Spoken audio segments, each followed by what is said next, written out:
Welcome back to the channel, guys. This is it. 2010 PT Cruiser, guys. Loud transmission noise, guys. Now y'all know me.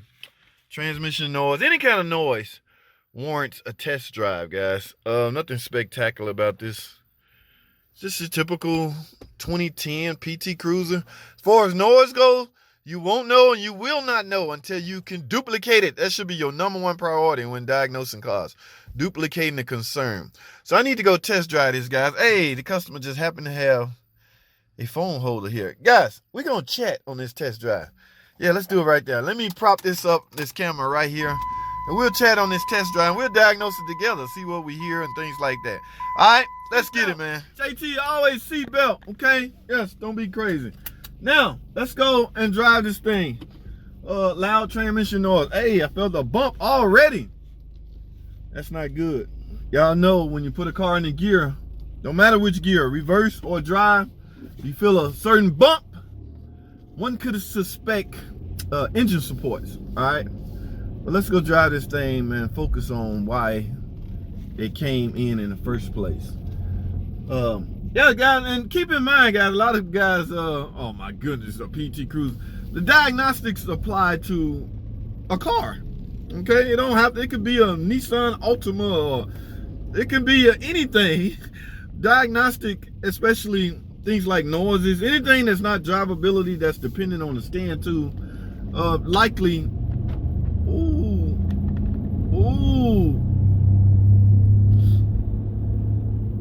I might not have to drive this far, guys. Ooh, do y'all hear that? All right, let me get on the road. I'm suspecting. Ooh, see, the thing about it, guys, let me get up to a higher speed and then base it off around there, because it's all about speed and taking and manipulating the load or isolating the drivetrain from the vehicle, from the frame. It's hard to explain. Let me drive it.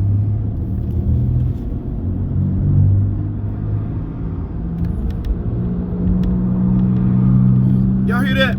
Now, yeah, it's getting louder. So it's depending on, like if I step on the gas, the noise don't change based off the engine RPM revolution. It changed based off speed. So the faster I go, the louder the noise. Now, I'm gonna isolate the drivetrain, or isolate the engine and the transmission. I'm gonna throw this car completely into neutral. I'm in drive now. Coming up on a green light so I can keep going. So right now, I am shifting this gear from drive to neutral. The whirling noise is still there, guys. That means it's a rolling noise. All right, I'm gonna go a step further.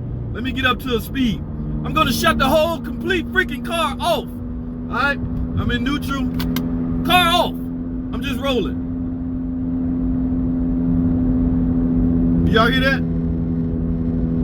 Yes, the noise is still there, guys. So it's a rolling noise depending on speed. Now I can't speed, but I can go to speed limit. And guys, let me put it in neutral and start it back up.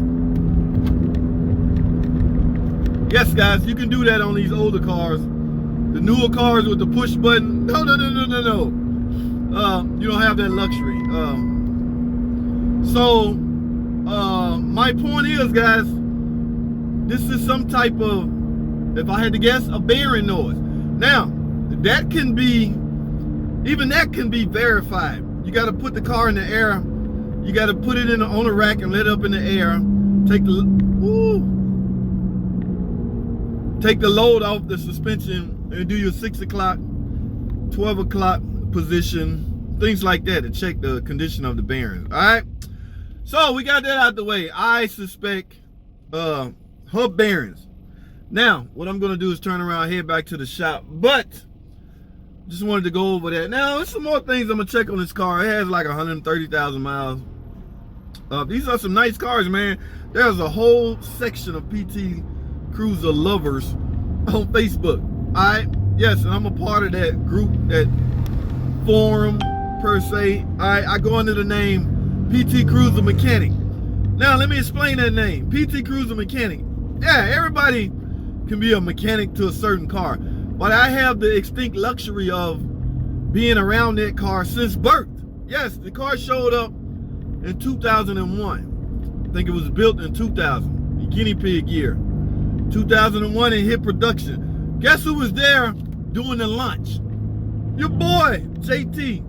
Yes, I was there doing the launch. So I've seen everything. There's nothing on the PT Cruiser problem-wise I haven't seen, I haven't repaired, I haven't fixed, things like that. So yes, so I would go from time to time on my Facebook in the PT Cruiser forum and mingle with people. Mostly what I'm seeing is a lot of chatter about their problems, okay? And guys, I mean, it's a 20-year-old car, but people still love them. Do you hear me? They love this freaking car. To each his own, man. More power to you. I'm here to help. You know, most of the complaints I'm seeing has to do with overheating, guys. And let me say this while I'm on that topic. If your car constantly overheating, no matter what you do, you throw everything at it, guys, keep in mind the PT Cruiser, all of them, I don't care, 01 through 10 and 12 in some markets, all of them utilize an aluminum cylinder head, made it to a cast iron, a steel block. Okay, now during the overheating, the thing that would give out quickly and first is that aluminum cylinder head. Now mind you, in between those is an MLS gasket, multi-layer steel head gasket. But there's still a lot of chatter in those forums about just replace your head gasket, you'll be fine. Guys, let me be the first to tell you that is some risky, there's a lot of work to do that's extremely risky. You go through all that trouble to pick your cylinder head up, remove a gasket and put a new gasket on and bolt everything up. No, please don't do that. I highly recommend you send that cylinder head out for inspection. You may be surprised, it may be warped, okay? That's what's causing your reoccurring overheating situation. All right, now I have a couple of videos on block testers and things like that to verify it. But a lot of times it's unverifiable. I once drove a customer car for a week trying to duplicate her concern. When I duplicate it, yes, it gives off symptoms of a head gasket. Yes, I mean, you get the typical, I've yet to see one that has mixture of water and oil, but it's giving off the symptoms of a blown head gasket, okay? So, think about this for a second. Exhaust gas is entering the cooling system, making the car overheat. Doing your test, you may find that you fail, you may find that you pass. Even if you pass, guys, that still should be suspect. Don't be reckless when it comes to overheating PT Cruisers, okay? If you ran out of option, guys, the problem, you're getting the exhaust gases into your cooling system, causing your overheating. At that point, the cylinder head has to come off. I mean, I've seen horror stories, people literally crying, help, I don't know what else it could be. And everybody give off the typical parts cannon, you know, the simple stuff. I'm okay with trying the simple stuff, a radiator cap, making sure it's bled. That's the number one thing, guys. With any overheating car, making sure it's properly full and free of air pockets, all right? All bets are off if that's not okay, but after that, so I'm back at the shop, guys. I'm gonna go ahead and finish checking this car over. I have some more things to do as far as putting it in the air and checking my hub bearings, but that was a nice little chat I had with y'all. I might do a bunch of these. I'm gonna get me a phone holder. On my test drives, I can talk. Now I can't hold the camera and film while I speak, but I can freelance speak like I'm doing now. That is nothing illegal about that. Okay, the police right beside me. What's up, dog? Yeah, I'm shooting a video, but look, my hands on the steering wheel, Mr. Police. So yeah. All right, guys, I'm here back at the shop, so I am done. That's all I have.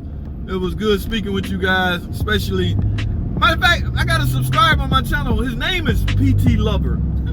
So go to show you, man, there's some people out there, there's still a section of people on earth that's dedicated to that PT Cruiser, and I think it's pretty damn cool. All right, but that's all I have, guys. I got to go. Thanks for watching.